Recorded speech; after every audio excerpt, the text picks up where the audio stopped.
महामहिम Shri Donald रामोत्तर, Guyana के राष्ट्रपति जी, भारत के विदेश मंत्री बहन सुषमा जी, गुजरात के राज्यपाल श्रीमान O.P. कोहली जी,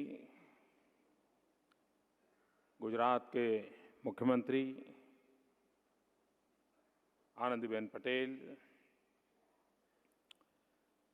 अभी मॉरिशस में चुनाव हुए और भारी बहुमत से विजयी और आज हमारे यहाँ उपस्थित वहाँ के उप प्रधानमंत्री श्रीमान शौकत अली जी,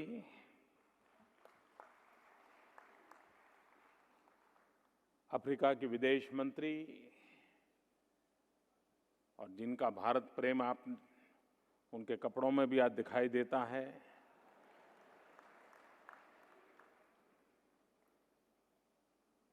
सुश्री मैते कोआना माशावाने, केंद्र में मंत्रिपरिषद के मेरे साथी श्री रविशंकर प्रसाद, जनरल वीके सिंह, श्री जयंत सिन्हा और विशाल संख्या में पधारे हुए विश्व के कोने कोने से आए हुए मेरे प्यारे भाइयों और बहनों,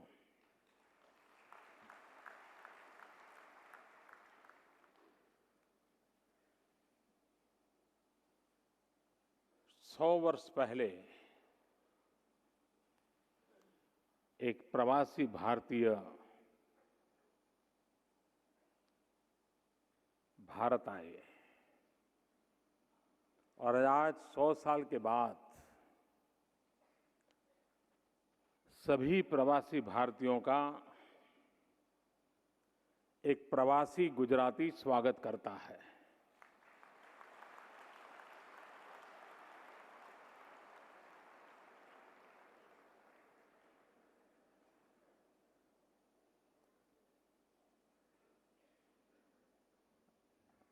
भारत के नागरिक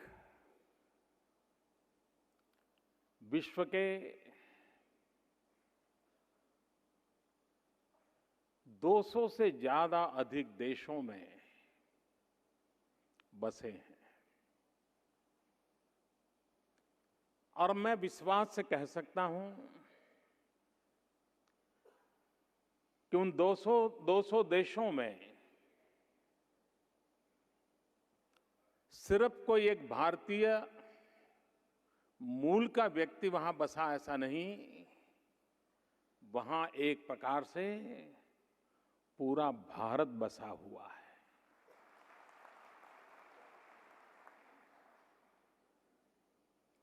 आप सबके माध्यम से भारत वैश्विक बना हुआ है।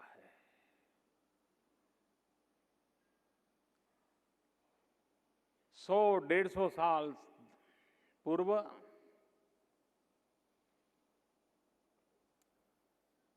हमारे पूर्वजों ने, साहसिक पूर्वजों ने विश्व में जहां जहां संभावनाएं थी, कुछ नया करने का उमंग था, गुलाम हिंदुस्तान में संभावनाएं नहीं थी, उन्होंने साहस जुटाया और साहस जुटा करके दुनिया के अनेक भूभाग में पहुंचे। सामुद्रिक यात्रा रहती थी, कठिन यात्रा रहती थी, कभी कभी लक्ष्य तक पहुंच भी नहीं पाते थे, लेकिन उनका ये प्रयास रहा कि अनजान जगह पे जाना और अपने कौशल्य के द्वारा, अपने सामर्थ्य के द्वारा, अपने संस्कारों के द्वारा वहां पर अपनी जगह बनाने का प्रयास किया।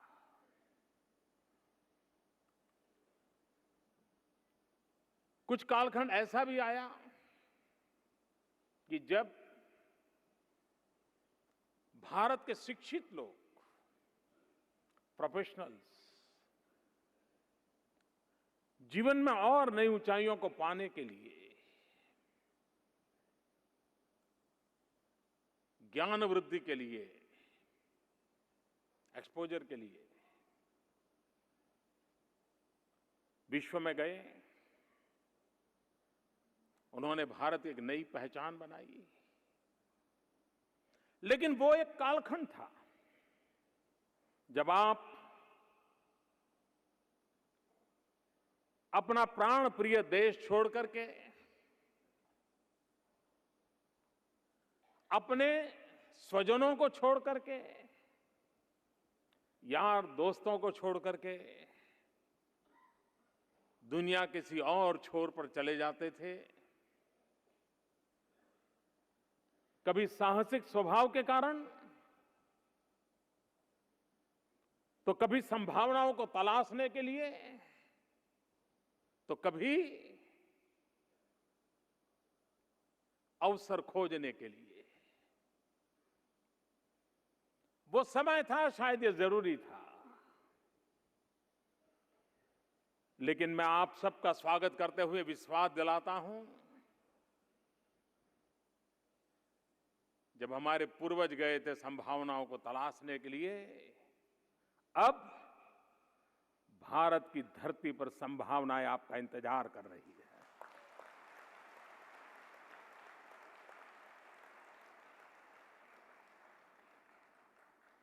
वक्त बहुत तेजी से बदल चुका है। भारत एक नए सामर्थ्य के साथ उठ खड़ा हुआ है और विश्व भारत के प्रति बहुत आशा भरी नजरों से देख रहा है। आज गयाना, साउथ अफ्रीका, मॉरिशस विशेष मेहमान के रूप में हमारे बीच में विराजमान है। मैं जब मुख्यमंत्री नहीं था, उसके पहले मुझे इन सभी स्थानों पर जाने का अवसर मिला है और गयाना के आदरणीय राष्ट्रपति जी अपनी पार्टी का और उनके फाउंडर भूतपूर्व राष्ट्रपति जी का उल्लेख कर रहे थे। उनके सुपुत्र भरत जगदेव जी जब राष्ट्रपति थे, तब मेरा काफी उनसे सत्संग हुआ था। और गयाना के लोग किसी भी समाज के क्यों न हो, किसी भी भाषा क्यों न बोलते हो, लेकिन जिस किसी को मिलो वे गयाना की आजादी में भारत की प्रेरणा का उल्लेख अवश्य करते हैं।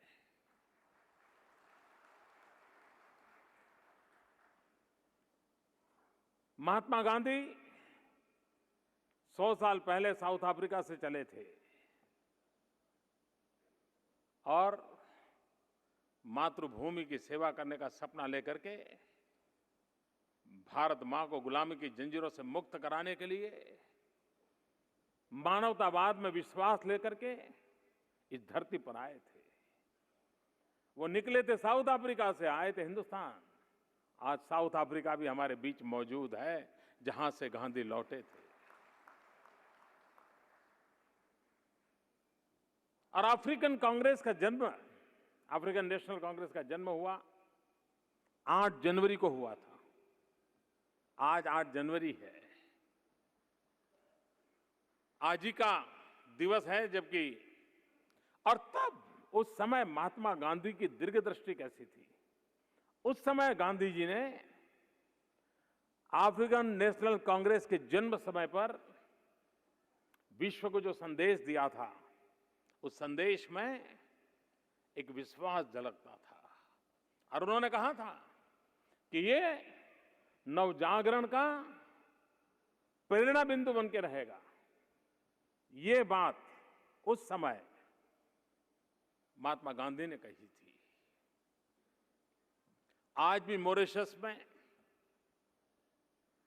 2 अक्टूबर कभी हमारे यहां जिस प्रकार से नहीं मनाई जाती होगी, वैसी 2 अक्टूबर आज भी मॉरिशस में मनाई जाती है।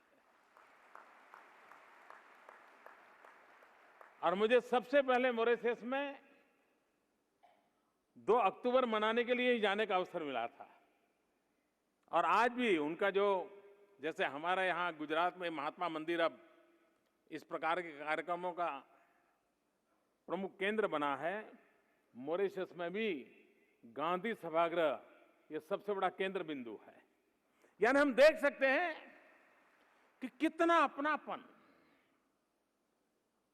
और आज शायद दुनिया में 70-80 देशों से भी ज्यादा देश होंगे जहां पर महात्मा गांधी की प्रतिमा लगी हुई है।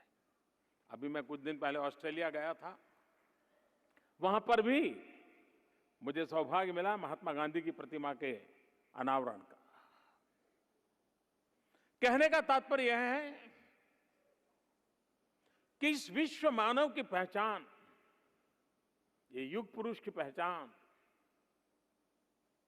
विश्व को जितनी ज्यादा होगी और समय रहते होगी, कभी कभी उलझनों में घिरे हुए दुनिया को वैचारिक स्पष्टता का संदेश देने की ताकत आज भी गांधी रखते हैं। आज भी गांधी के विचार विश्व को और खास करके मानवतावाद को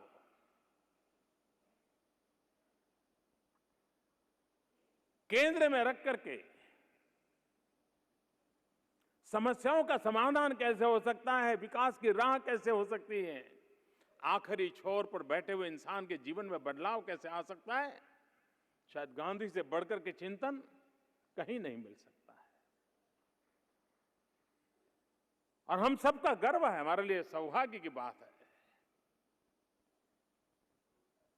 कि महात्मा गांधी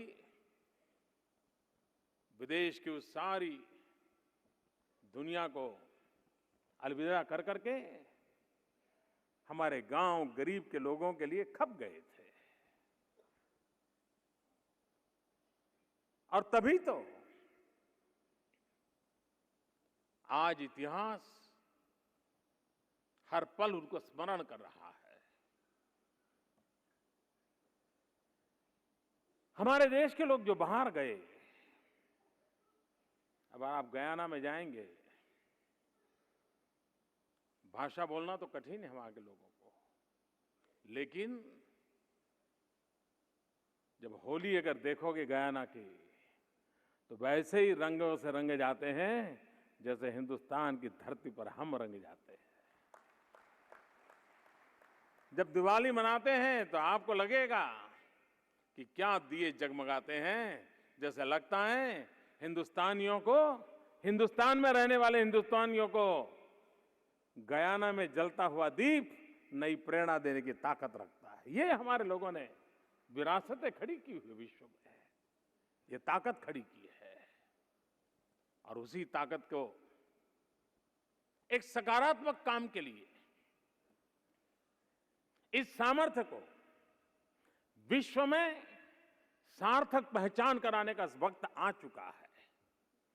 अब हम बिखरे बिखरे एक अकेले किसी कोई देश में एक कोने में हूं, अरे भाई अकेला हूं ना, भले एक हिंदुस्तानी वहां अकेला होगा, लेकिन उसके साथ पूरा हिंदुस्तान वहां जिंदा है।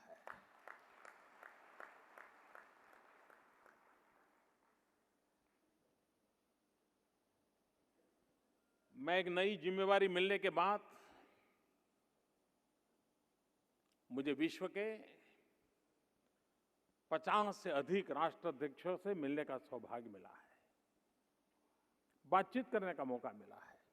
और इतने कम समय में इतनी बड़ी मात्रा में करीब करीब विश्व के सभी प्रमुख देशों के लोगों से मिलना होना और उनसे जो बातें हुई हैं और खुले मन से बातें हुई है, उन बातों में मैंने पाया है कि दुनिया का समृद्ध समृद्ध देश हो तो भी और दुनिया का गरीब से गरीब देश हो तो भी हर किसी की नजर हिंदुस्तान पर है।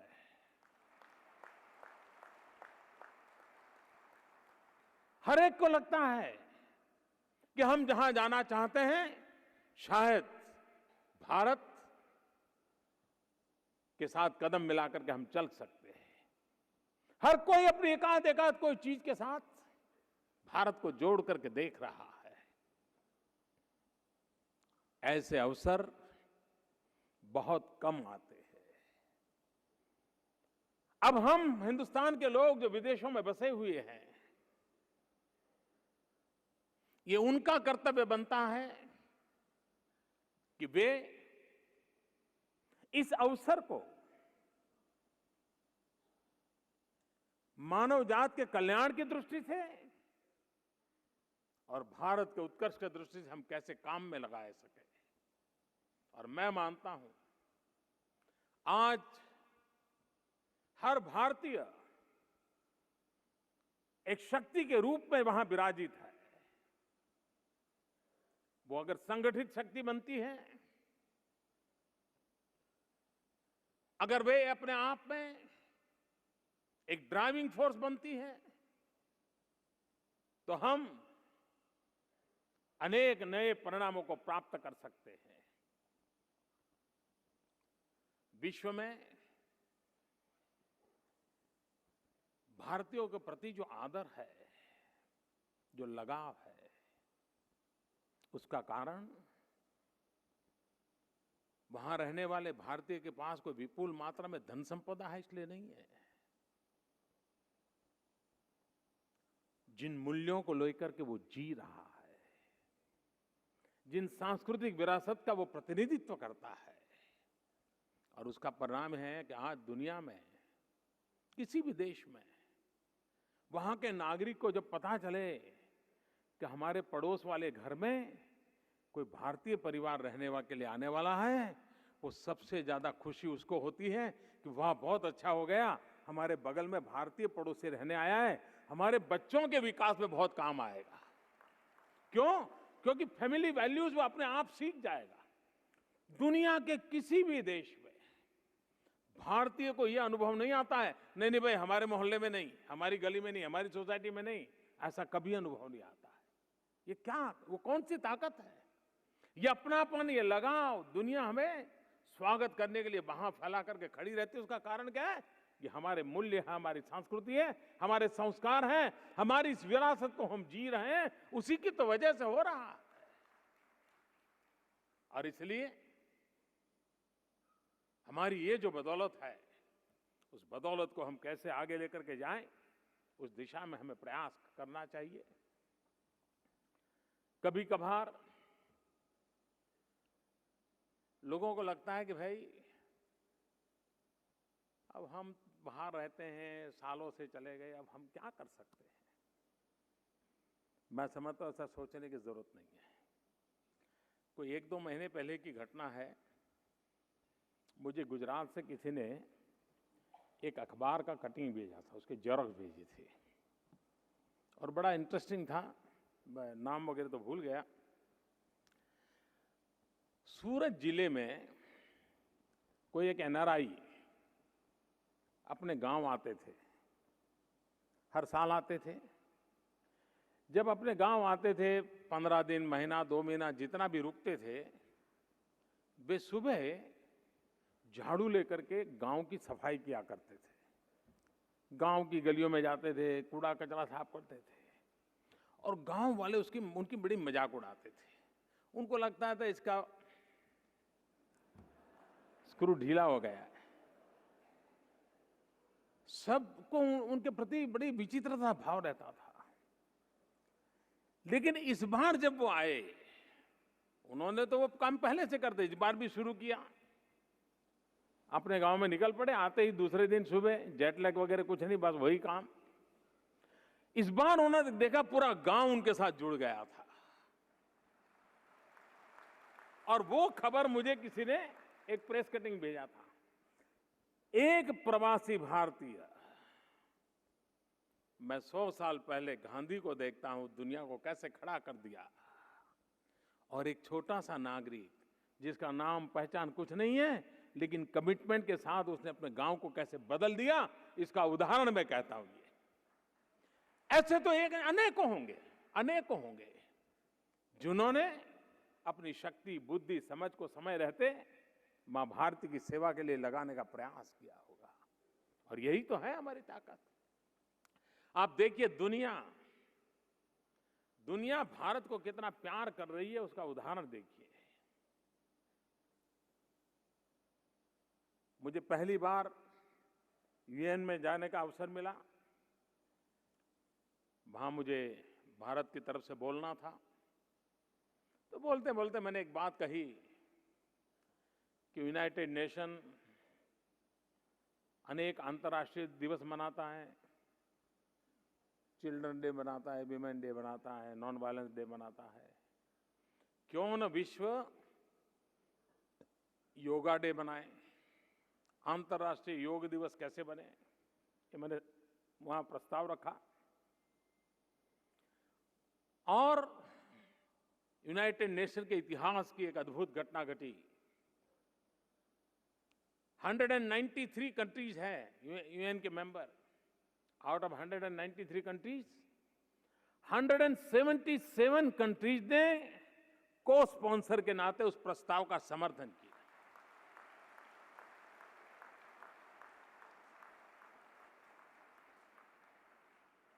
इतना ही नहीं, इस प्रकार के प्रस्तावों में आज तक जितना समर्थन मिला है, ये रिकॉर्ड ब्रेक है। किसी भी प्रस्ताव को कभी भी इतने सारे देशों ने समर्थन किया ऐसा नहीं हुआ। 40 से अधिक मुस्लिम कंट्रीज ने समर्थन किया।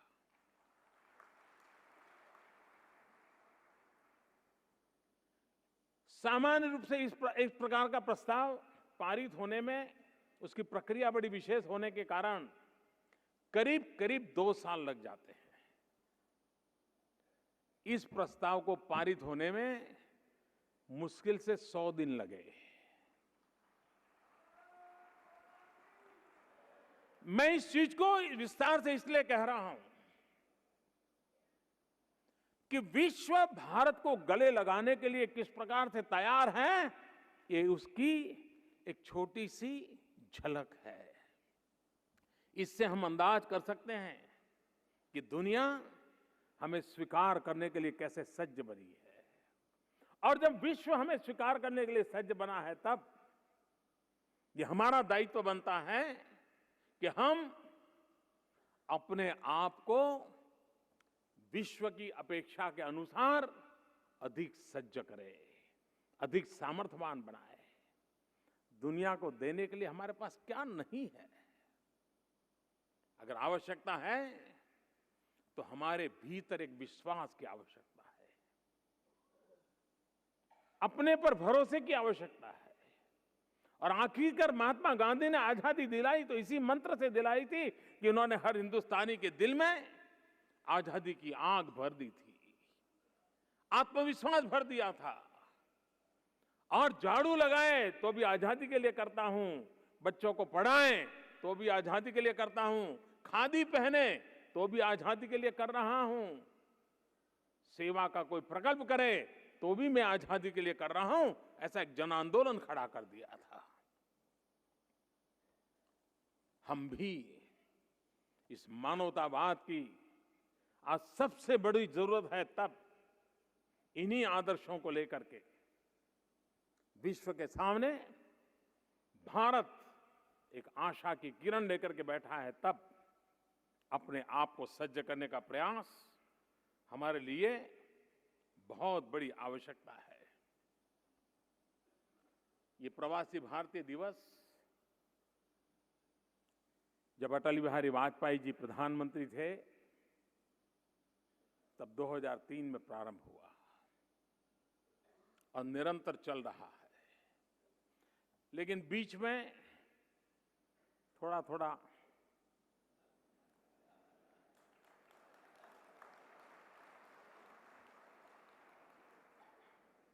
आप लोगों का भी आने का मन नहीं करता था।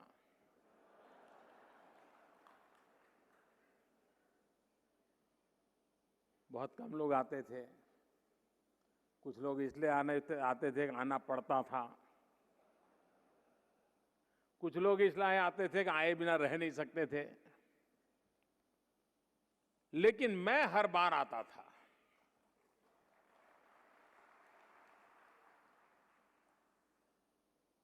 और शायद केरल में जब हुआ था एक बार, तब मैं रूबरू तो नहीं जा पाया था, लेकिन मैंने वीडियो कॉन्फ्रेंस से प्रवासी भारतीय दिवस में हिस्सा लिया था। मैं समय इसलिए देता था, मैं जाने के लिए इसलिए उत्सुक रहता था कि मैं कन्विक्शन से मानता हूं कि विश्व भर में फैला हुआ जो हिंदुस्तानी नागरिक है, वो आज के वैश्विक परिवेश में भारत की बहुत बड़ी ताकत है, बहुत बड़ी पूंजी है। और इस पर हम जितना ध्यान देंगे, हम आसानी से विश्व फलक पर अपनी जगह बना सकते हैं। और इसलिए जिस प्रकार से विश्व में रहने वाले भारतीयों के साथ भारत का नाता महत्वपूर्ण है, उतना ही भारत के लिए विश्व में रहने वाले भारतीयों के प्रति नाभि का नाता उतना ही जरूरी है। ये वन वे नहीं है, ये दो तरफा है। और इस दो तरफा को बल देने का हमारा प्रयास है। विश्व में रहने वाला हमारा हिंदुस्तानी एक बात मैंने बराबर देखी है कि भारत में अगर कोई भी पीड़ादायक घटना हुई हो, कोई हादसा हुआ हो सकता है सालों से हिंदुस्तान छोड़ करके गया हो, भाषा भी मालूम न हो, घटना घटी हो, भौगोलिक रूप से वो कहाँ है वो भी मालूम ना हो, लेकिन हिंदुस्तान में हुआ है, इतना कान पर पड़ते ही या टीवी पर आंख से देखते ही दुनिया के किसी भी कोने में रहने वाले हिंदुस्तान की आंख में से आंसू टपकते हैं। उसको उतना ही दर्द होता है जितना दर्द हिंदुस्तान में जो इस घटना को अनुभव कर रहा है उसको पीड़ा होती है, उतनी ही मेरे देशवासी जो दुनिया में बसे हैं उनको पीड़ा होती है। मुझे याद है जब कच्छ का भूकंप आया था गुजरात में, विश्व का कोई हिंदुस्तानी ऐसा नहीं होगा जिसने उस समय गुजरात के आंसू पहुंचने का प्रयास न किया। ये विश्व भर में फैला हुआ हमारा भाई, जिसको हिंदुस्तान के प्रति इस प्रकार का लगाव है, उस प्रकार का नाता है, यहां के दुख के लिए दुखी, यहां के सुख के लिए सुखी। जब मंगलायान की सफलता हुई, मार्स ऑर्बिट पे हम लोग पहुंचे, पहले प्रयास में पहुंचे, सिर्फ हिंदुस्तान नाचा था नहीं, दुनिया भर में पहुंचा हुआ हिंदुस्तानी भी नाचा था। उसके लिए गर्व की बात थी कि मेरा देश ये प्रगति कर रहा है। इस ताकत को हम कैसे आगे बढ़ाएं, उस दिशा में हम सोच रहे हैं। मैं जानता हूं, जब मैं मुख्यमंत्री भी नहीं था, प्रधानमंत्री भी नहीं था, तब भी मैं विश्व के कई लोगों से मिलता था, तो मैं उनकी शिकायतें भी जरा सुनता रहता था। और मैं देख रहा था भारी शिकायतें रहती थी। हमने आने के बाद कुछ महत्वपूर्ण घोषणाएं की थी। जब मैं विदेश प्रवास में था तो चाहे ऑस्ट्रेलिया हूं, चाहे फिजी रहा, चाहे अमेरिका गया, जो बातें मैंने बताई थी कि हम ये करेंगे, आज मैं गर्व के साथ आपको हिसाब देता हूं कि हमने जो कहा था वो सब पूरा कर दिया है।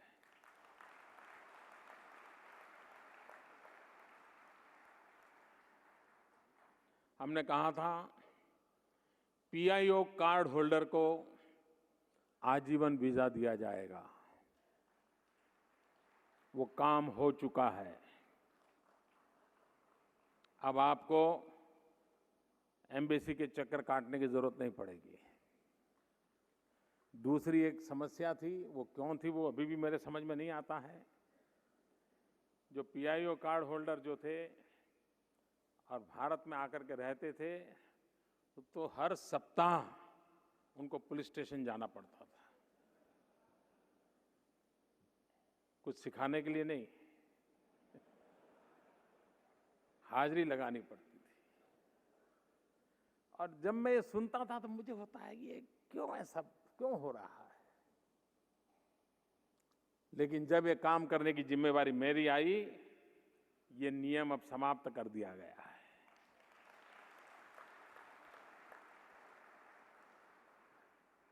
ये एक स्वाभिमान का विषय है, सम्मान का विषय है। ये सिर्फ कोई एडमिनिस्ट्रेटिव डिसीजन के रूप में न देखा जाए। आज सरकार में बैठे हुए लोगों के लिए आपके सम्मान का महत्व क्या है, वो इस निर्णय में दिखाई देता है। एक मैंने कहा था, क्योंकि मुझे कईयों ने कहा था साहब ये पीआईओ अलग और ओसीआई अलग क्यों, ये हमारे साथ भेदभाव क्यों। तो मैंने हमारे अफसरों से पूछा, कुछ गोलमोल जवाब आते रहते थे। आगे का मैंने कहा जो होगा सो होगा, कर दो एक बार। अब हमने घोषणा तो कर दी, जब यहां आए तो हमने सारा कानून बदलना था, बड़ा एक्ट बदलना था, बड़ी लंबी प्रक्रिया थी। खैर उस प्रक्रिया से भी हम निकल चुके और आज मैं गर्व के साथ आपको हिसाब दे सकता हूं कि अब पीआईओ और ओसीआई का दोनों व्यवस्था को मर्ज कर दिया गया है और सबको एक ही प्रकार की सुविधाएं मिल पाएगी। उसी प्रकार से वीजा ऑन अराइवल, आप जानते हैं आपको क्या क्या तकलीफें झेलनी पड़ी है भूतकाल में, मैं जानता हूं। और इसलिए अब वीजा ऑन अराइवल, इसलिए वीजा ऑन अराइवल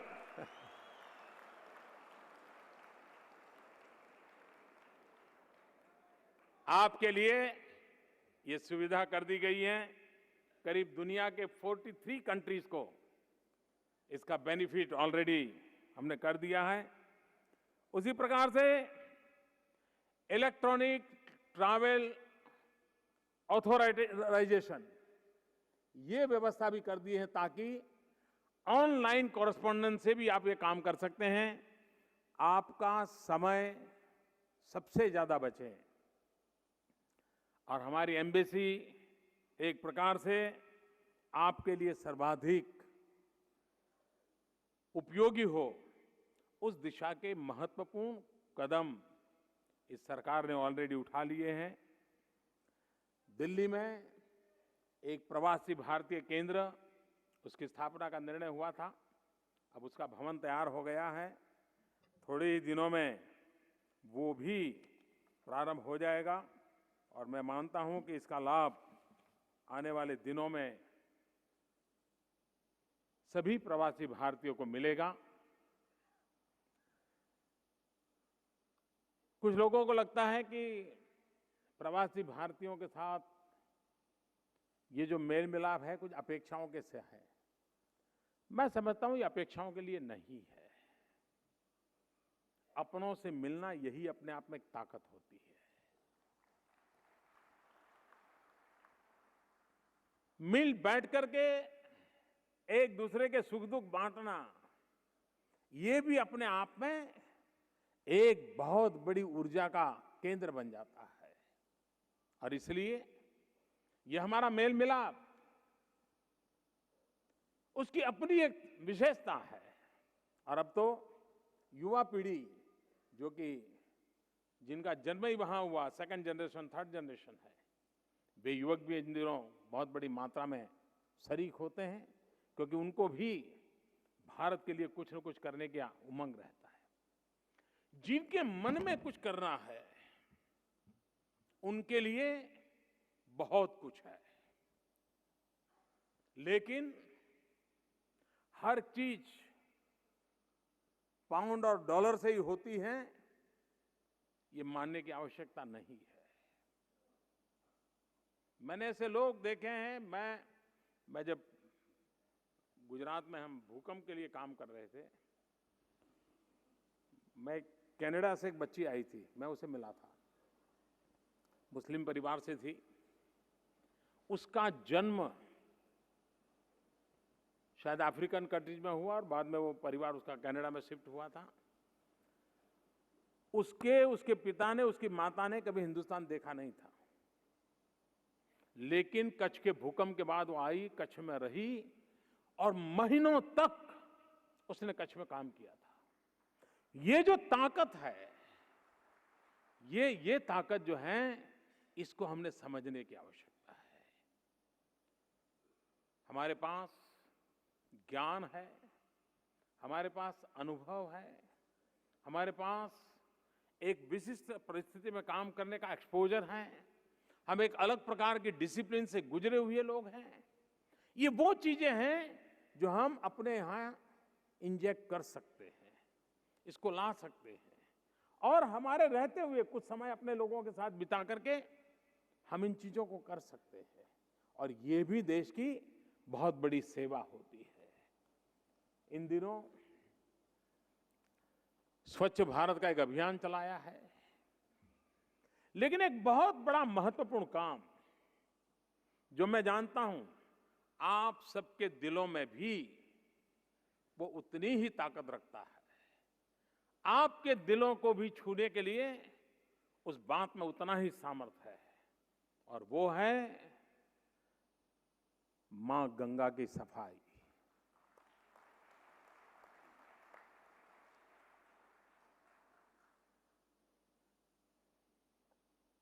आप इस प्रकार की टेक्नोलॉजी से परिचित हैं, आप इस प्रकार के काम से परिचित हैं। एक नमामि गंगे फंड क्रिएट भी किया गया है कि दुनिया के जो भी लोग गंगा के अंदर अपना योगदान देना चाहते हैं, वो आर्थिक मदद करना चाहते हैं वो दे सकते हैं, जो समय देना चाहते हैं समय दे सकते हैं, जो ज्ञान परोसना चाहते हैं वो ज्ञान दे सकते हैं, जो टेक्नोलॉजी लाना चाहते हैं वो टेक्नोलॉजी ला सकते हैं। एक प्रकार से विश्व भर में फैले हुए समाज जिसके मन में गंगा के प्रति और गंगा की क्या ताकत है, पूरे मॉरिशस को कोई एक जगह जोड़ती है, कोई एक जगह आंदोलित करती है, तो मॉरिशस का गंगा सागर है। तालाब तो मॉरिशस के लोगों ने खुद बनाया है, तालाब है, लेकिन गंगा जी से लेकर के वहां जाकर के जल डाला, जल तो थोड़ा ही डाला, लेकिन उन्होंने उसमें से एक भाव जगत पैदा किया कि ये गंगा का प्रतिनिधित्व करती है। और आज भी शिवरात्रि का मेला देखो या पूरे मॉरिशस के मूल भारतीयों को जोड़ने का कोई एक जगह है तो वो गंगा सागर है।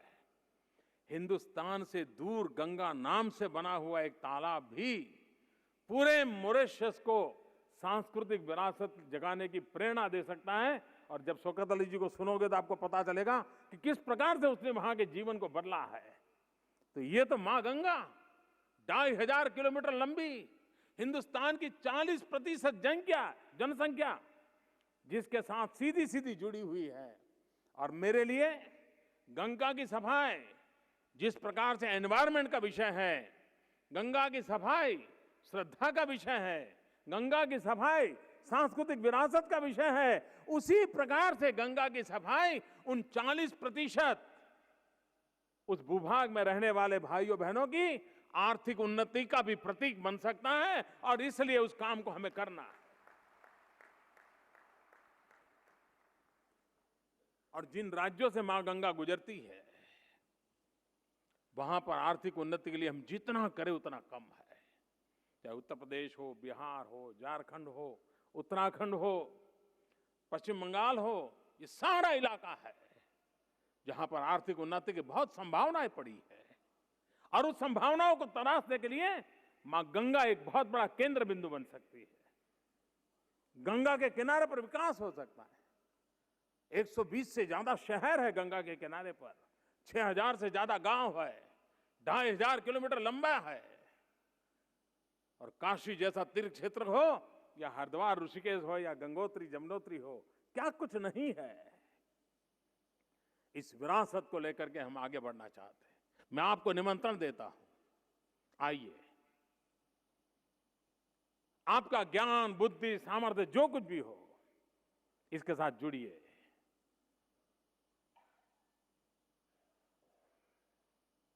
जो एनवायरमेंट में विश्वास करते हैं उनके लिए भी वहां भरपूर काम है।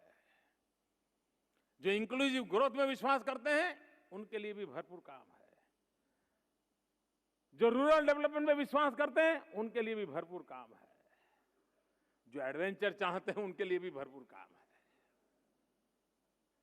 मां गंगा सबको समेटे हुई है।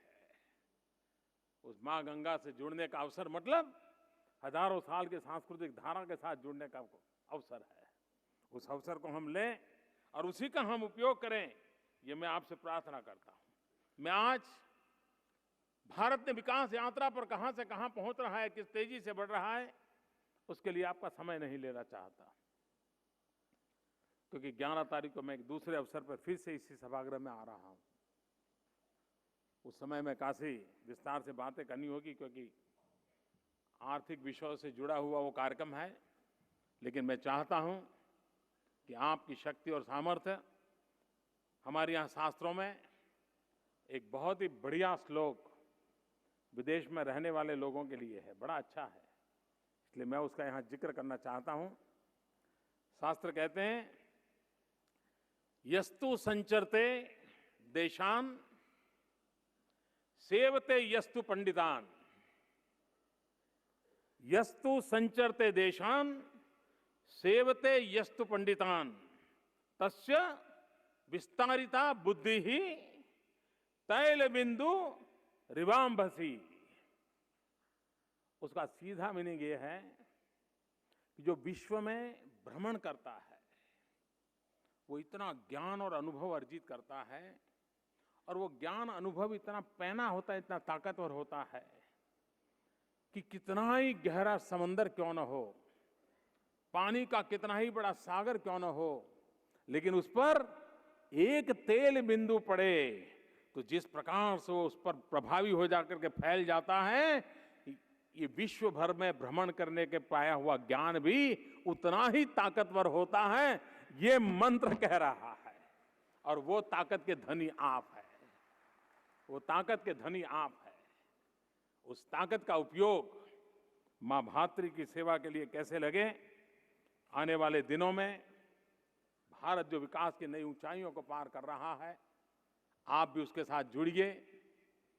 इस महान सांस्कृतिक विरासत से विश्व को परिचित कराइए, और जिस मंत्र को लेकर के हमारे पूर्वजों ने विश्व की कल्पना की थी, हम ही तो लोग थे जिन्होंने सबसे पहले विश्वास से कहा था, वसुधैव कुटुंबकम, होल वर्ल्ड इज फैमिली। पूरे विश्व को जिसने परिवार माना है वो हमारा डीएनए है, वो हमारी संस्कृति है। उस पूरे विश्व को जिसने परिवार माना है, उसका ये दायित्व बनता है कि मानवतावाद के विषय को लेकर के पूरे विश्व में हम एक ताकत के साथ पहुंचे। फिर एक बार मैं गयाना के राष्ट्रपति जी हमारे बीच आए, उनका स्वागत करता हूं, उनका आभार व्यक्त करता हूं। साउथ अफ्रीका की विदेश मंत्री हमारे बीच आई, मैं उनका भी स्वागत करता हूं, उनका अभिनंदन करता हूं। और मॉरिशस के उप प्रधानमंत्री जी हमारे बीच आए, मैं उनका भी आभार व्यक्त करता हूं। आज के अवसर पर राष्ट्रपिता जी के 100 साल वापस आने की स्मृति में भारत सरकार ने 100 रुपये का और 10 रुपये का सिक्का आज हमने दिया है। उसी प्रकार से पोस्टल स्टैंप भी आपके सामने रखा है। पोस्टल स्टैंप और ये सिक्के इतिहास की धरोहर बनते हैं। आज भी आपने देखा होगा, पुरातत्व विभाग जो रहता है, आर्कियोलॉजिकल डिपार्टमेंट, वो इतिहास की कड़ी जोड़ने के लिए पुराने कॉइन जो मिलते हैं वो उसकी सबसे बड़ी ताकत होते हैं। उसके आधार पर वो तय करते हैं कि 400 साल पहले कहाँ कौन सी करेंसी थी, और वो करेंसी 1000 किलोमीटर दूर, 2000 किलोमीटर दूर, 7 समंदर पार कहाँ कहाँ पर दिखाई दी। उसके आधार पर 1000 साल पहले किस प्रकार का विश्व व्यापार था, किस प्रकार के सांस्कृतिक संबंध थे, इसकी सारी कड़ी जोड़ने में ये काम आता है। सिक्कों का महत्व आज भी उतना ही है और विश्व में कई ऐसे लोग हैं जो इस प्रेरणा को लेकर के चलते हैं। मेरे मन में एक विचार है, विदेश में रहे हुए हमारे मित्र उस काम को अगर कर सकते हैं तो ज्यादा अच्छा होगा। क्या हम इस प्रवासी भारतीय दिवस पर विशेष योगदान करने वाले लोगों का तो सम्मान करने का हमें सौभाग्य मिलता है, जिन्होंने अपने अपने जहाँ अपनी कर्मभूमि है वहाँ भारत का झंडा ऊंचा रखने के लिए कुछ न कुछ योगदान किया होता है। लेकिन क्या भविष्य में अगर विदेश की जो यंग टीम है वो आगे आए तो मैं इस कार्यक्रम को भारत के माध्यम से करना नहीं चाहता, बाहर के लोग करें। तो मेरे मन में विचार है कि हम आज का जो इंफॉर्मेशन टेक्नोलॉजी का युग है, कम्युनिकेशन की नई दुनिया है, उसका उपयोग करते हुए भारत को जानो, ऐसी एक प्रति वर्ष हम क्विज कंपटीशन कर सकते हैं। ऑनलाइन क्विज कंपटीशन, भारत के संबंध में ही सवाल हो और भारत के बाहर रहने वाले लोग उसमें शरीक हो, वे उसमें हिस्सा लें और उसमें जिसका नंबर आए उनका सम्मान प्रवासी भारतीय दिवस में होता रहे, ताकि साल भर क्विज कंपटीशन के माध्यम से हमारी युवा पीढ़ी को ऑनलाइन जाकर के उस क्विज कंपटीशन में जुड़ करके ज्यादा से ज्यादा मार्क्स पाने का प्रयास हो और पूरे विश्व में भारत को जानने का एक बहुत बड़ा आंदोलन खड़ा हो जाए। उस दिशा में हम प्रयास कर सकते हैं। मैं फिर एक बार आप सबको प्रवासी भारतीय दिवस पर बहुत बहुत शुभकामनाएं देता हूं और पूज्य बापू ने भारत आकर के भारत को गुलामी की जंजीरों से मुक्त कराया, इतना ही नहीं, भारत का मानवतावाद का संदेश था और पूरे विश्व को पहुंचाया। ऐसे युग पुरुष का भारत आगमन का ये शताब्दी का पर्व हम मना रहे हैं, तब हम भी जहां भी हो नाभि से नाता जुड़ा रहे, मिट्टी से नाता जुड़ा रहे, अपनों के लिए कुछ न कुछ कर गुजरने का हौसला बुलंद बनता रहे। इसी एक अपेक्षा के साथ सबको बहुत बहुत शुभकामनाएं। धन्यवाद।